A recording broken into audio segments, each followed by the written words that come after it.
It's the Dep Lewis Show. The Dep Lewis Show. It's the Dep Lewis Show. It's the Dep Lewis Show. The Dep Lewis Show. It's the Dep Lewis Show. It's the Dep Lewis Show. The Dep Lewis Show. It's the Dep Lewis Show. Welcome to the Dep Lewis Show, episode 179. This is your host, Dep Lewis, and today is Sunday, May 10th, 2026.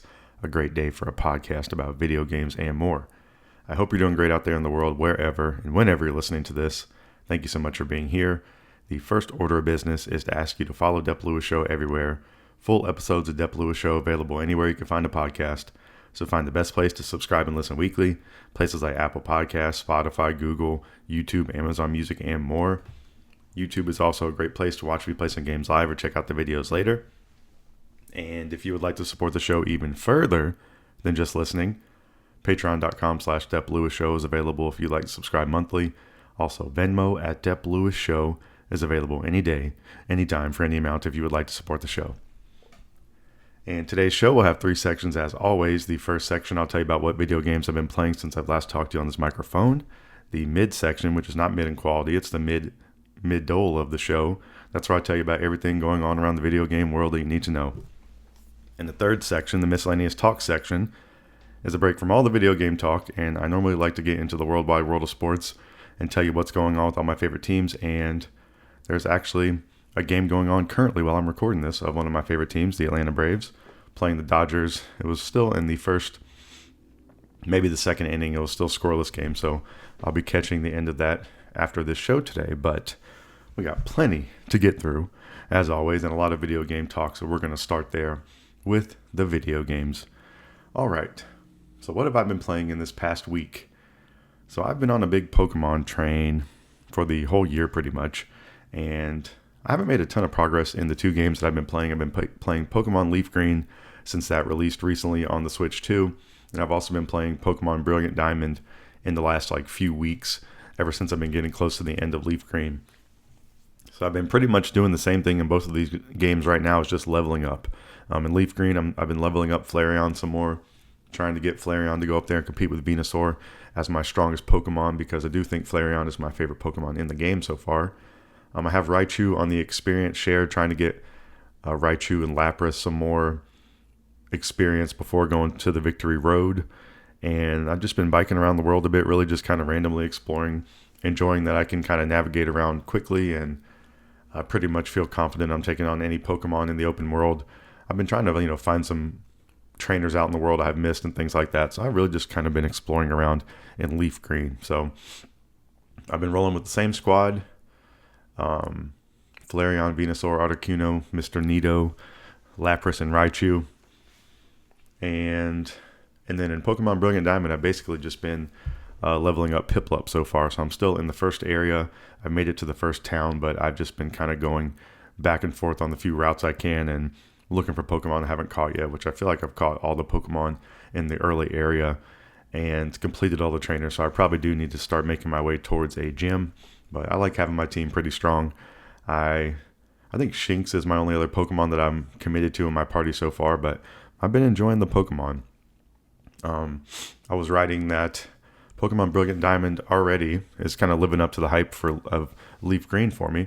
I really appreciate all the updated visuals, along with the classic gameplay and structure. I think that's something I really enjoyed about playing LeafGreen, and I'm currently still playing it. And I think it just feels really cool having this updated visual game in Pokemon Brilliant Diamond, but it feels, more familiar to me as of recently with LeafGreen. So I think it's a really cool combination, and I think I'm, setting up to like this one just as much almost. And I wrote that the Sinnoh region is really strong, as a strong contender. So we're going to see, what I think between Kanto and Sinnoh. I think these are going to be my two most explored regions so far in Pokemon, and two of the most early ones. So, I've been, a fan of Pokemon for a really long time, or since it's been released, but, gone through ebbs and flows and getting into it more recently, thinking about some more of these things. So it's been fun. Over here, you got to catch them all on the Pokemon front. So I have been playing a good bit of Pokemon still, but nothing too significant progress-wise besides my levels going up, and that's been pretty fun. All right, I did play a little more Pragmata. I played one stream of Pragmata, and then I started playing some on my own. And I think I have I've equaled or surpassed what I've played so far. So I'm like maybe an hour, or I'm between like an hour and 2 in on this game. I've been playing it in handheld pretty much all on this, or completely on this, restart of a playthrough since I streamed it for like an hour. And I've been enjoying it in handheld. So I think it runs extremely well there. It's very impressive. And I've gotten to the area, I don't know if I want to spoil anything necessarily in this game so far, but the second area I've gotten to is really cool. It's something familiar that you're going to see on the moon, or it's something on the moon that is familiar. And I think it's a pretty cool touch. It's a little bit spooky. Definitely has the great sci-fi elements going on there. And I think the gameplay here is I think the whole game here, the game package here is extremely great. But I think the gameplay is still holding up to be really fun. I've been upgrading my hacking. I've been upgrading my gun. I've been really trying to, focus in on those with the combat. And I've just been having fun with Pragmata. So I'm planning on playing some more of this for sure. I've been, I was in the Pokemon world earlier in the week, and I've gone onto a kick at the end of the week that I'm going to tell you about in here in just a second. But I had picked up the Satisfy grip, the Satisfy 2 grip for the Nintendo Switch 2. And I think I mentioned last week that I had just gotten it and hadn't tried it yet, something like that. But I have tried it. I do have a little bit of a worry of, my biggest concern with it so far is if you are using the Satisfy grip on the Switch 2 and you're putting it in the dock, I think there's a pretty high chance it's going to scratch your screen. I think one time I did this, it didn't scratch the screen, but it looked like it tried to. It looked like it made a little bit of a mark I was able to rub out. And that's a little bit scary, on my wonderful Switch 2 console that I'm a fan of. So I don't know. But the feel of the Satisfy grip does feel a lot better. It's really comfortable. It does make it bulkier, which is not necessarily what you want, but the hand grips, I guess the curvature of the grips would be the thing that, and the ergonomics would be the two things that make it, feel so great. And if you do play handheld a lot, and I think a lot of people play handheld with it like propped up on a pillow or on a blanket or on their lap or something, but I don't know how many people are just generally just holding it straight up all the time. So I think this one's especially nice if you are kind of, I guess, I don't know, it's nice either way, but it's extremely comfortable. And I guess if you are using it like on a pillow on your lap or something, you can barely feel, the console being held besides just the ends of the controller that have been added on there with the grip. So it really is a nice thing. I don't know if I'm completely sold on it. I don't know, I guess the safest way to use it would be to take it out of the grip to put it into the dock. And I think there's some also risk of it scratching your console on the back each time you do that. So I've been a little bit weary of this, and I think that maybe that's a negative in general. I did look to return this kind of after I ordered it, but once you open it, you're only allowed to return it for like a portion of what you paid. So I'm like, okay, I do like the way this thing feels, so I'm gonna try to keep this, or I'm gonna rather keep this than just immediately bail for a lesser price on it. So the verdict for me is still out there on the grip. It definitely feels nice. So I think if you're worried about like how does it feel, it definitely improves the handheld feel. But I just don't know how bulky you want your console to be, and if it's going to be scratching your console on each side, I think that's obviously a pretty big negative. But it might be a little bit, I might have read that, or I definitely read that beforehand before getting it. So I might have had the worry in my head. I don't know. I need to do some more testing on it for sure. So that is my little spiel here on the Satisfy grip for the Nintendo Switch 2. But as far as I can tell across the internet, that's the best one to get, or the one that most people are going to recommend. So that's definitely, I think that's a consensus out there from just what I've seen. All right, so that was my Pragmata update, which I've been really enjoying and playing in handheld. But something else I've been playing this week, since there is a game coming out on May 19th, that's my most anticipated game of the year, Forza Horizon 6. I booted up some Forza Motorsport 3 on my 360 this week. So I got back into playing that this week. I have a file going, I guess, that I started maybe last year or the year prior. And I'm just going through the event list. I'm just trying to go through all the races that I have cars for, or that I can afford to upgrade for, and going through the races. And this was extremely fun. I did a ton of these. I've been going through. The event list is extremely long in this. I don't think I'm even halfway there. I might be kind of close to halfway, but I've definitely put a lot of time in this game already, and a good bit of time into it this week. So I haven't really been racing any of the high-end cars in this game. I've been doing, some of the lower challenges and things like that, just going through. But, the base racing in this game is extremely fun. It's very relaxing. It's a wonderful game to play as you listen to a podcast, or if you're, watching YouTube or something like that.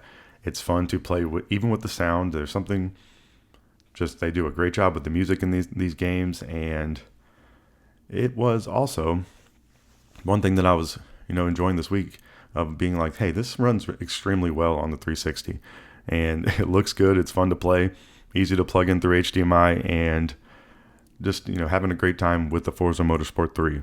So having fun with this in the middle of the week, and then decided to go out there and get wild. So I go to the internet. We got May 19th coming up, Forza Horizon 6, most anticipated game of the year, set in Japan, ready for it, but, not coming to PlayStation 5 until later in the year, maybe even fall, late in the year. And I sold my Xbox last year to, help kind of pay towards my Nintendo Switch. And, maybe was feeling a little bit of the regret bumps, as you do sometimes when you trade things in, and looked to the internet and found that Best Buy had a pretty good deal going on for a bundle. And, I just want to say here, I am now back on the Xbox side of things. Well, I do have a 360, but now I have an Xbox Series S again. So I got a Forza machine here, and I'm pretty excited. So I've been playing. Well, I got the Series S, and the deal was it was $150 off if you bundle the console with Forza Horizon 6, which is the upcoming game I definitely want to play. And then you also get an additional controller, which in this case it's the Forza controller. So just kind of like an added benefit. So it was basically like, I guess it was basically like paying for the console and plus tax, then you're getting the game and an extra controller for free. So a pretty good incentive to jump back in there.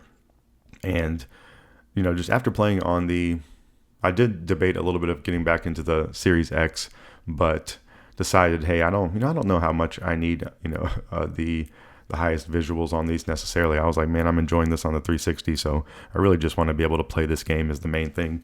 Definitely a little bit of a case of FOMO, but I am a pretty big Forza fan and have been missing playing the series. And I still have some unfinished business in Forza Motorsport from 2023, so I've been back into my file on there.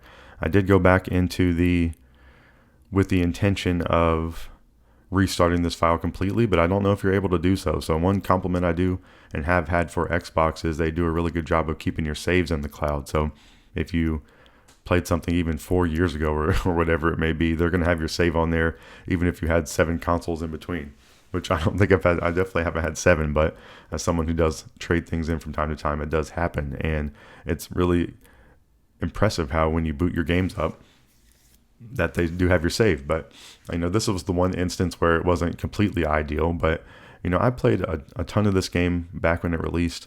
I got to a point, I guess, where I moved on to something else and kind of felt like I completed most of the main things, but I don't know if events have been added or if I didn't look correctly. There's still a lot to be done in this game, and I've been making progress in this game as well again.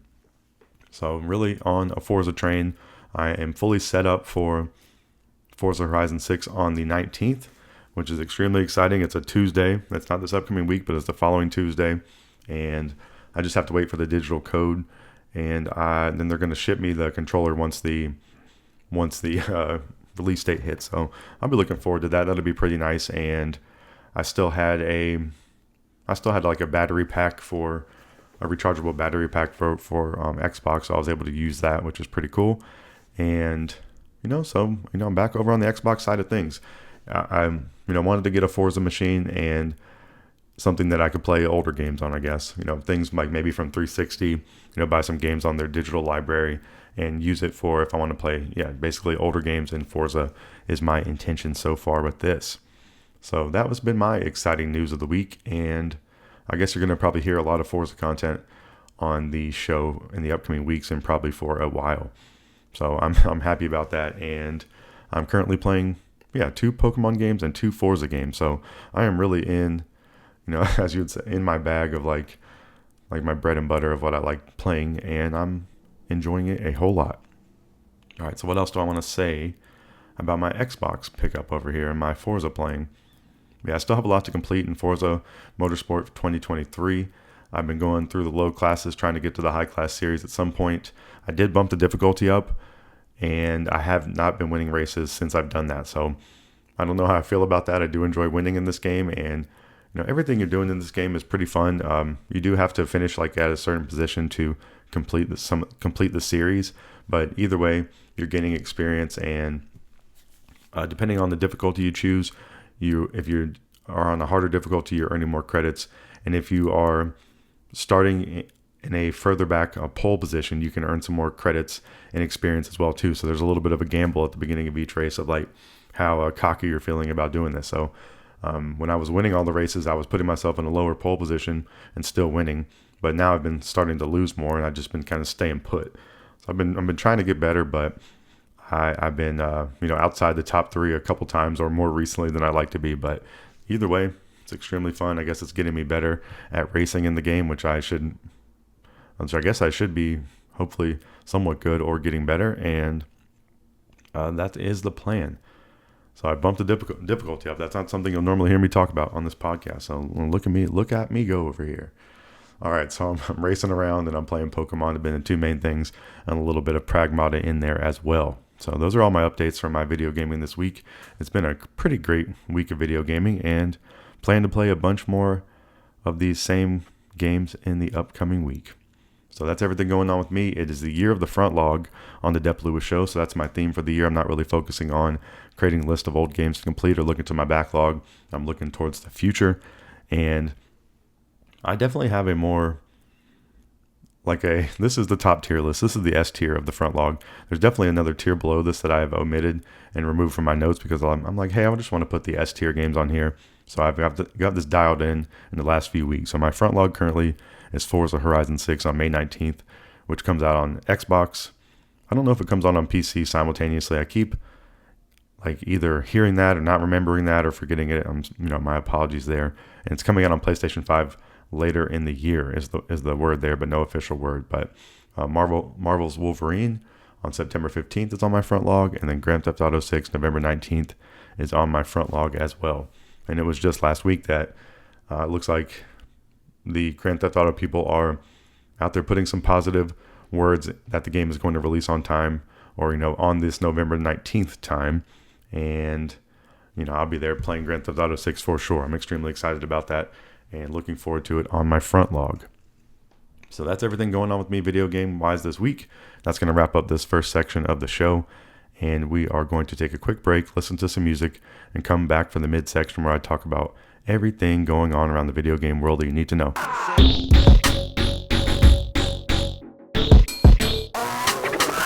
Welcome back to the mid section of Dep Lewis Show, episode 179. This is where I'll tell you about everything going on around the video game world that you need to know. And the first one is probably not a surprise out there to anyone, but is definitely not a good bit of news, and that is the Nintendo Switch 2 has a pricing update.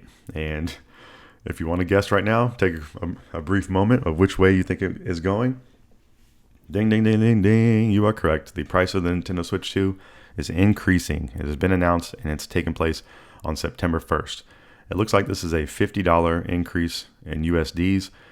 There are updates to Canada, Europe, and Japan as well. I'm assuming they're all around the same amount of an increase, which is unfortunate. But this has really been rumored ever since, maybe just a couple months after the release of this console. I guess this console was, June of last year? So almost just a full year since this console's been released. I feel like they kind of did a wink and a nod of like, hey, if you want to get this console early, we're probably going to have to increase these prices. And I think there was even a time before the console officially launched that people were worried this was going to happen. It didn't happen at launch. And then it was like a little bit of a comment or something saying, hey, we're really monitoring this. So kind of just put people on notice that this would take place at some point, and it has taken place. So I was thinking about this. We've seen price increases going on with all these consoles. Every company is doing this nowadays. And it's definitely a bummer to see, sad to see. Don't want to see it go that way. But I was thinking, I'm like, hey, this definitely seems like more than just a trend. So, maybe the old way of getting a console on a discount is gone. So I'm going to be interested to see over the course of doing this podcast of when these consoles are going to come down in price. Because, I've been ever since I moved to North Carolina, I've been back into, collecting some older games, and even just like out, even window shopping more at older games and looking at the prices and paying attention to that stuff. And you can get some, good deals on some older consoles and things like that, and older games. So you would think at some point these prices are going to go down, but how long is it going to be? Obviously, it's going to have to be until the next set of consoles comes out. But I don't know if you can really say obvious with anything at this point, because we're seeing new things here with these pricing changes. So pretty wild to see. I'm sorry for anyone who's really on the fence about getting a Switch 2, or was about to get one, or planning to get one, or saving up to get one later in the year. It's a bummer either way. Switch 2 is increasing its price September 1st by $50 US. Updates to Canada, Europe, and Japan as well. So bummer news there. All right, I guess maybe I'm just putting this together right now, but maybe to put some, get back on the goodwill train. There was a surprise direct that took place from Nintendo last week.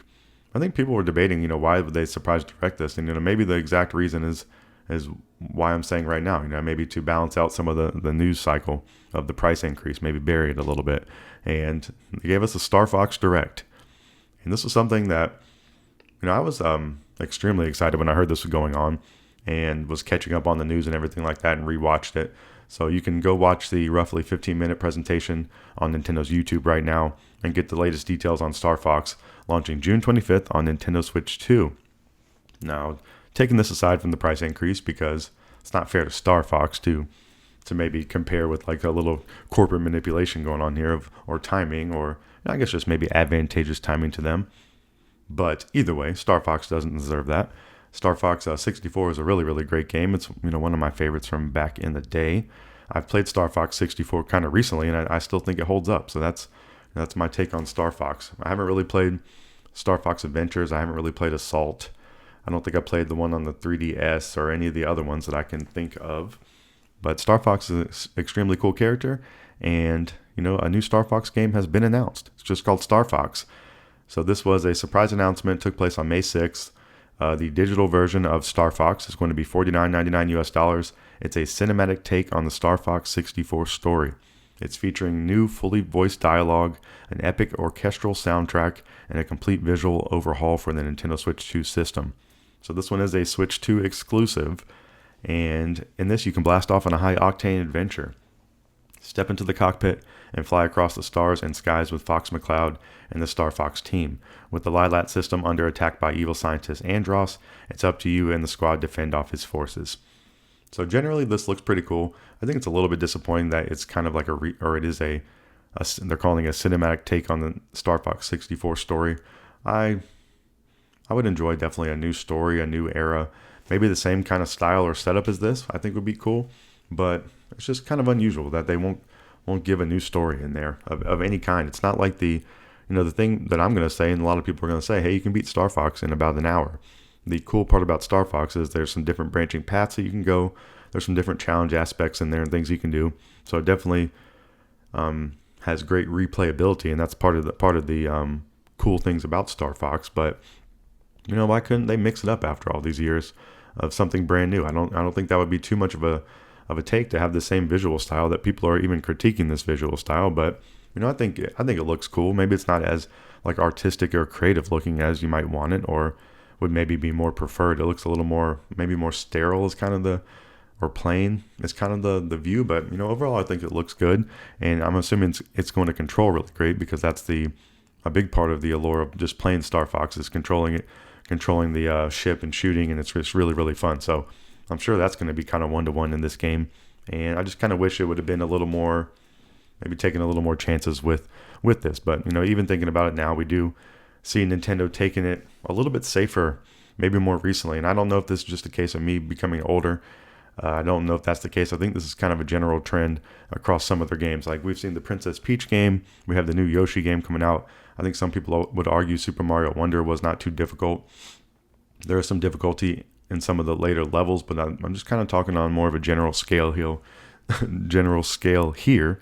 and just kind of like a vibe thing. But I do have some hope for this. I don't know if this one's going to immediately go to my front log. I will be interested in playing this and hearing about what people say, but having a game that could possibly be an hour in length, being $50, I'm appreciative it's not a full price game, but I think that's even a hard sell. But I think it's cool. I think it's cool in general. They have the I think Fox had a cameo at the end of the Mario Galaxy movie, so he definitely has a good hype going on right now. And I guess this is probably most likely, testing the waters a little bit on how well a Star Fox game could sell, and then maybe we would get the more creative kind of thing that people would desire, including myself. Either way, a pretty exciting announcement. I do think it is a little bit suspicious now, putting it together with the, wondering why the surprise took place, but there was the price increase that happened last week, so there's no way that is happenstance. But either way, that's a little bit of a benefit to us, which I guess is nice. All right. So what else is going on in the past week I want to tell you about? There was some more. This one's, not really nice to tell you about because it's already came and gone, I believe. But the Steam controller did have new reservations. That was round 2 of reserving a Steam controller. It took place on May 8th. These are $100, and they're selling like hotcakes. People are trying to resell these, and this was another case that I'm surprised that the demand is so high that these things are completely sold out. I don't really know anyone. Not that I have I don't know anyone who plays with a Steam controller or who would consider buying one of these. And I guess I don't have a lot of friends that are PC gamers is the main reason there, but I don't know. I think a lot of people are probably comfortable with their controllers. And I think this one's just fallen to the case of people trying to resell these things. Like they'll resell anything these days.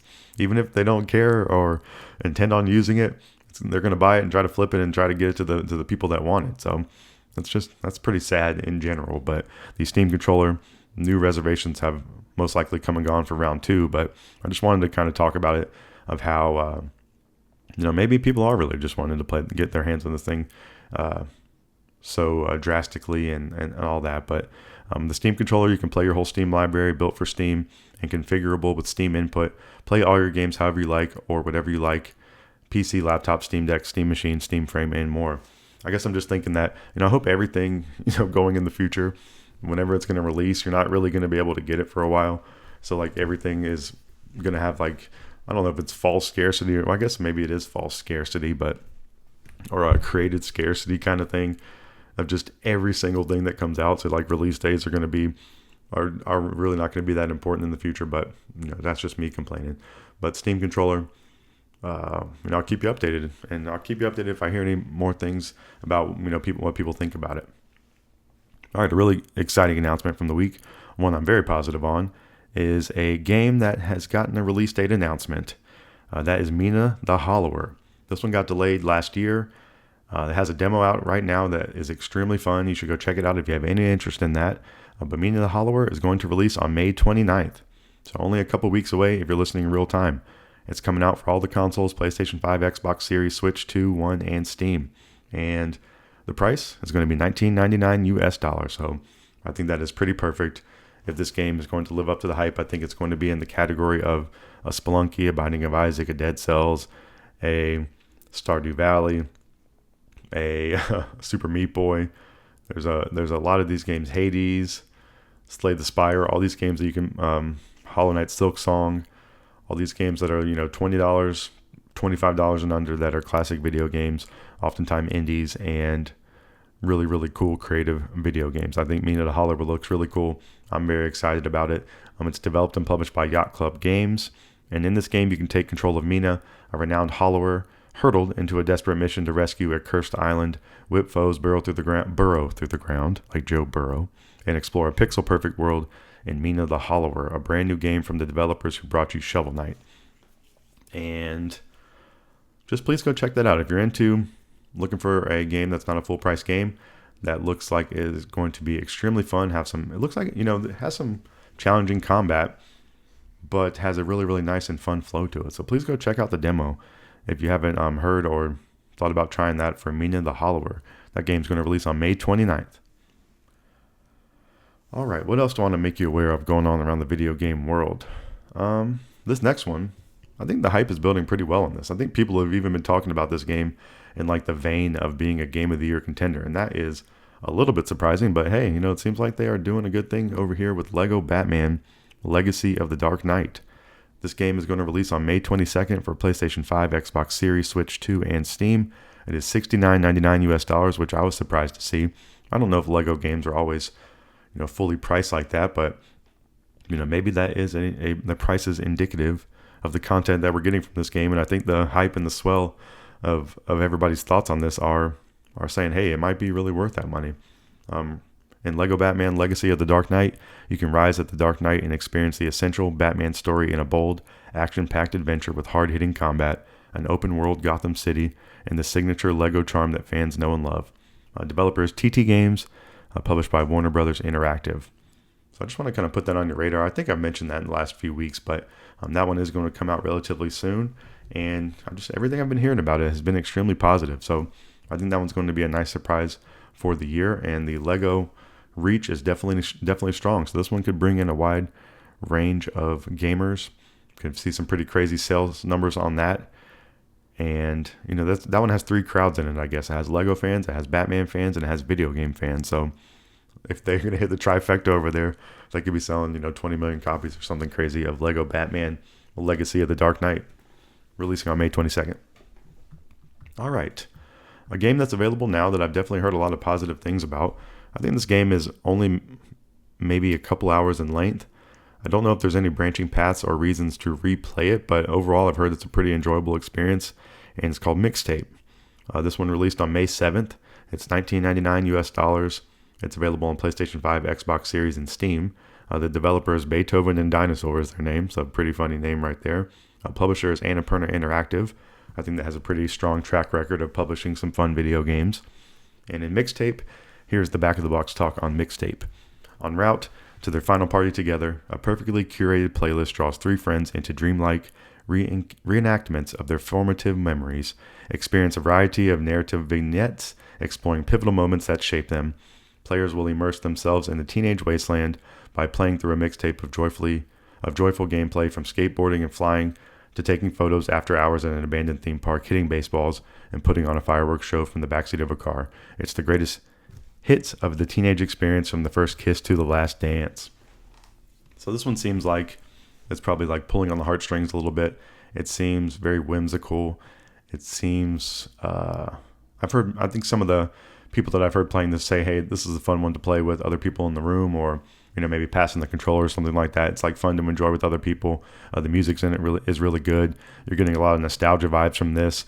I think people maybe the older gamers are getting the more nostalgia vibes, but I think the younger gamers can enjoy and appreciate this one as well. Is kind of what I'm hearing, that some of the dreamlike stuff is just kind of fun for anybody really, or it can draw anybody in. So it seems like they've done a really cool thing over there with Mixtape.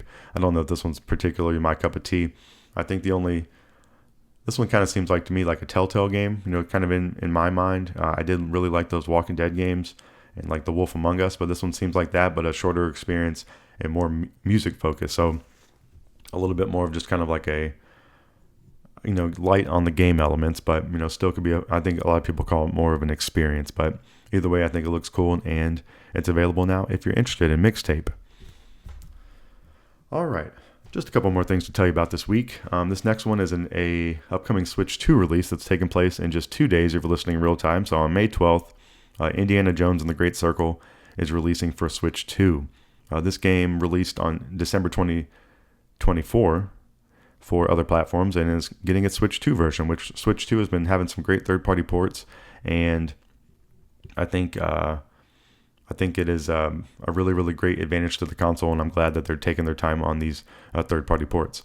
So Indiana Jones and the Great Circle, May 12th, $69.99 US dollars, and the back of the box talk is Adventure Calls. Uncover one of history's greatest mysteries.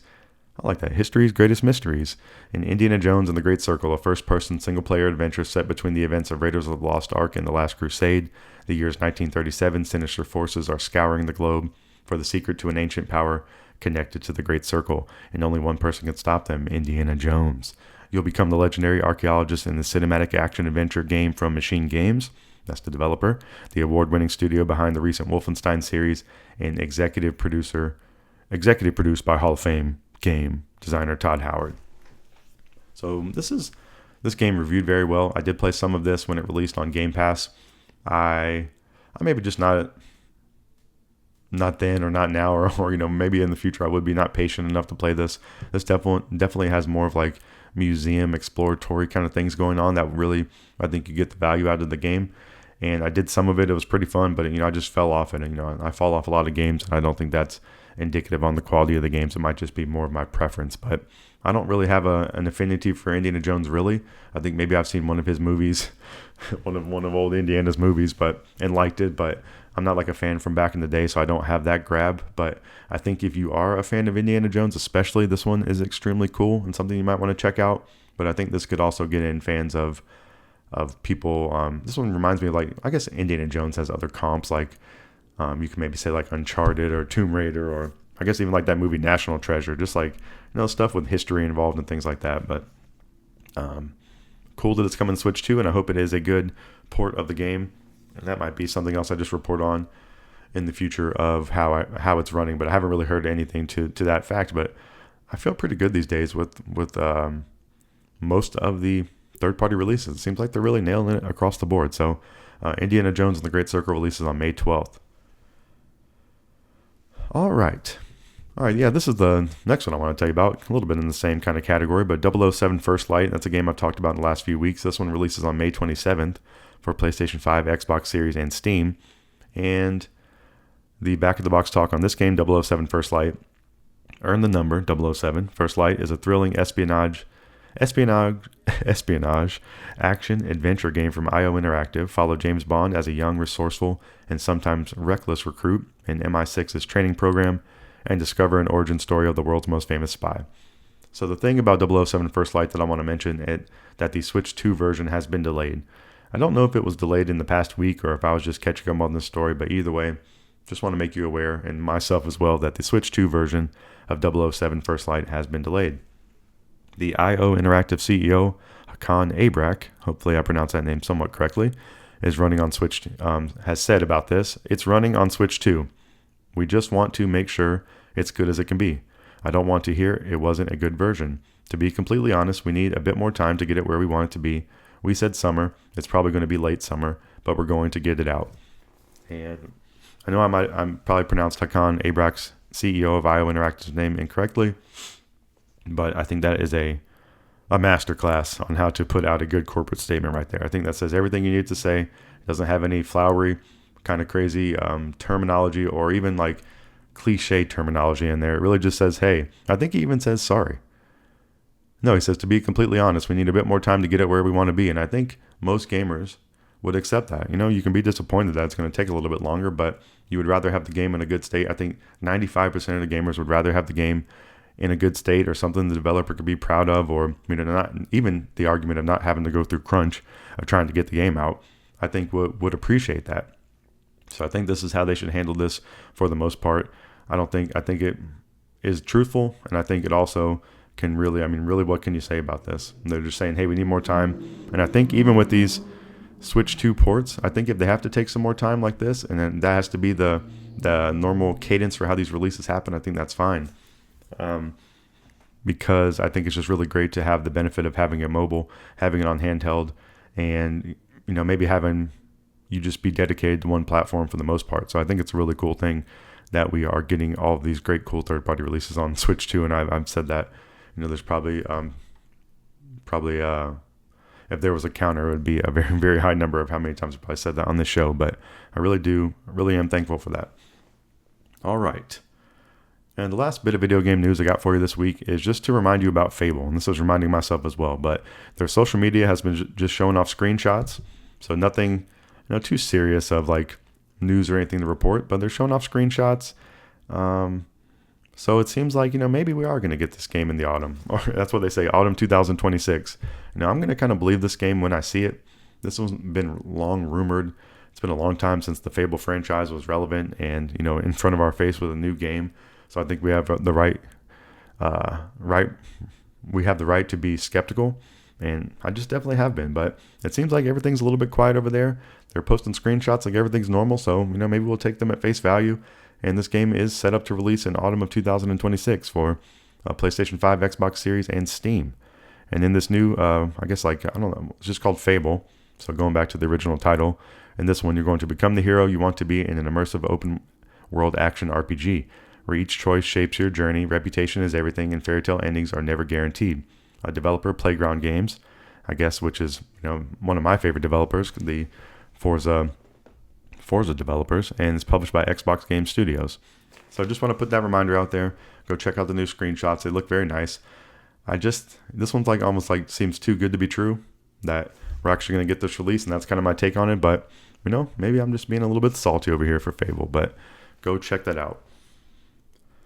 All right, so that's all the video game news and thoughts I have for you for this week. So that's going to wrap up the midsection. We talked about Nintendo Switch 2 and the price increase. We talked about the Star Fox Direct. We talked about the Steam controller, Mina the Hollower, Lego Batman Legacy of the Dark Knight, Mixtape, Indiana Jones and the Great Circle, 007 First Light, and Fable. So that's everything I got for you from the video game world, but there is one final section of the show left to go. That's the Miscellaneous Talk section, and please come back after this music for the final section of Dep Lewis Show, episode 179.